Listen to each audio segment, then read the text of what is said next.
So, you're here because you realized your bad habits are running your life, huh? Maybe you've been doom scrolling TikTok, devouring family sized bags of chips solo, or gaming until 4 a.m.? Yeah, you're addicted to something, or maybe all of them, just like a lot of people on here. Whether it's caffeine, social media, or binge watching Dancing with the Stars for the seventh time, you're addicted one way or another.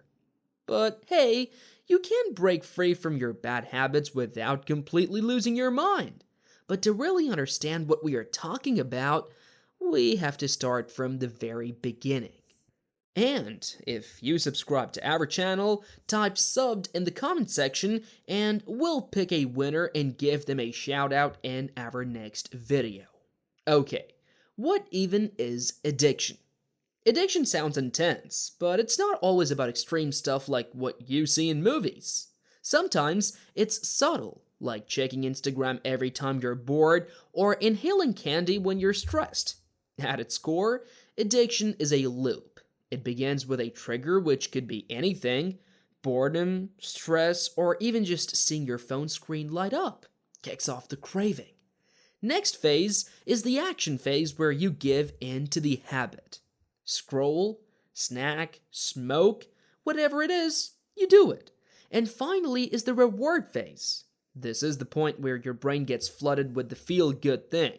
Dopamine, and you think, yes, just what I needed. See, it's all just a chemical reaction. The problem? That dopamine hit is always temporary, and it tricks your brain into thinking you need the habit. Before you know it, you're stuck on a hamster wheel, chasing that hit just to feel normal, and you do it over and over again. So, if you ran into this video, it means you're lucky. You now have an opportunity to learn a thing or two about handling an addiction. This is why Stickman Chad here will take us through some key steps on how to master it. Step number 1, name your gremlin. Picture your bad habit as a tiny gremlin living in your brain. Is it Larry the Media Imp? Maybe Captain Endless Scroller? Why? Because naming your bad habit gives it a face, something to confront and laugh at. A problem to deal with, not part of who you are. Suddenly, it's not you failing to quit social media, it's Larry overstaying his welcome. And trust me, when you think of Larry as an unwelcome guest, you'll be much more motivated to evict him. Step number 2, spot the triggers. Triggers are sneaky. Maybe stress drives you to scroll endlessly on TikTok, or boredom sends you down a YouTube rabbit hole. Start paying attention to when and why you feel the urge to indulge in your habit. Take notes. Mental, or better yet, jot it down of what's pulling you back. Is it your phone sitting right there? The snacks within arm's reach? That one coworker who always invites you for just one more drink only for you to wind up pounding down a six-pack? Recognizing triggers is like finding the gremlin's lair. Once you know where it lives, you can start the evacuation process. Step number 3. Swap, don't stop. Here is the deal: you can't just quit a bad habit cold turkey and expect to survive on sheer willpower. Instead, do a habit swap. Replace the habit with something healthier that gives you a similar dopamine rush. Want to scroll less? Pick a book instead. You think you're gaming too much? Try a quick workout. It's like leveling up in real life. Binge eating candy lately? Munch on something less destructive like fruit or air popped popcorn. And if you think you're ready for something hardcore, try snapping a rubber band on your wrist every time you're tempted. Definitely weird, but surprisingly effective. And to you hoping to lock in, here's some advice for you. Start small. If your habit is snacking on junk food, you don't have to go full kale salad right away. Ew. But we're still going to sound healthy here. Swap chips for lightly salted popcorn or candy for fruit snacks. Small changes build momentum. And before you know it, you'll be owning your new routine. Step number 4, recruit backup. Look, quitting a bad habit is tough, but you don't have to do it alone. Tell your friends or family about your mission to ditch your gremlin. They'll cheer you on or call you out when you're about to cave. Imagine you're eyeing that Krispy Kreme donut and your friend hits you with, "Didn't you say you were cutting back?" Sure, it's guilt trippy, but it works. Bonus: if they join in with their own quit quest, you'll have someone to laugh and struggle with. Misery loves company, right? Plus, if they slip up before you do, you get bragging rights. Win-win. Step number 5, celebrate like a maniac. You skip your bad habit for a day? Good stuff. Plan something exciting for the weekend as a reward.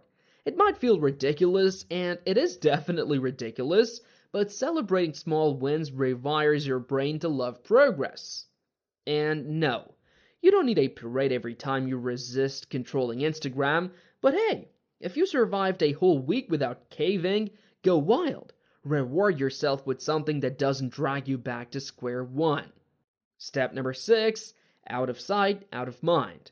Let's face it, most bad habits survive on easy access. If your phone's always in your hand, snacks are within reach, or your gaming console is glowing like a siren, it's game over. So make it harder to indulge. Delete the app, hide the snacks, lock the console in a drawer. The more effort it takes to access your habit, the less likely you'll actually go through with it. Are you really going to climb to the top shelf for a bag of chips? Exactly. Step number 7, make fun of your slip-ups. Here's the truth, you're going to mess up. You'll check your phone just for a second, or have that drink you swore off. But slip-ups aren't failures, they're plot twists. Laugh at them, learn from them, and keep going. Think of every stumble as part of your story, because one day, when you're finally free of your gremlin, you'll look back and chuckle about the time you named it Larry and turned your life into a mission to kick it out. Step number 8, turn your space into a habit-free zone. Your surroundings have a huge impact on your habits. If your room is filled with triggers, like your phone on your nightstand or snacks within arm's reach, it's going to be a lot harder to quit. Rearrange your space to work for you, not against you. Put your phone in a drawer before bed, get rid of all the snacks, or add motivational signs to your walls like "no social media beyond this point." Step number 9, redefine your routine and make it weird. Now that you've started to get rid of your bad habits, you're probably thinking that all I needed to do. Well, let's be real, quitting a bad habit leaves a void. You're not just ditching the habit, you're also ditching the time you spent doom scrolling, stress snacking, or binge watching until Netflix asked if you were still alive. So, what now? This is where you take back control by shaking up your routine and having a little fun with it. First, fill that void with something productive or at least entertaining. If TikTok was your go-to time filler, try something new like learning a new sport or attempting to learn new yoga poses. You could even try playing a new instrument. It'll probably go badly at first, but it is productive.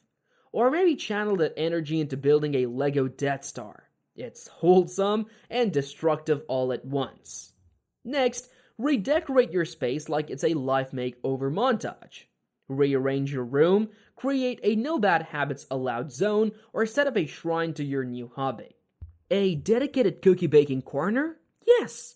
A yoga mat you'll use twice? Sure. The point is, every time you look around, your environment screams, "We're thriving, baby."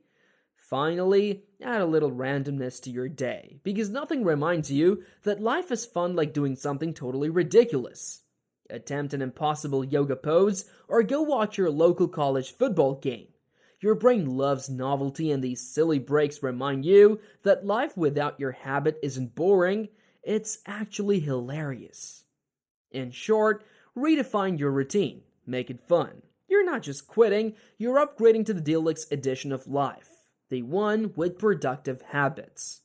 So with all these tips, I believe you understand breaking free from a bad habit isn't about perfection, it's about progress. So remember to name your gremlin, dodge your triggers, swap habits, and celebrate the wins, big or small. You'll slip up, sure, but the key is to keep moving forward, Because in the end, it's not just about beating the habit, it's about taking control and proving to yourself that you're stronger than any bad habit could have ever imagined. Let's kick that gremlin to the curb. Let's go.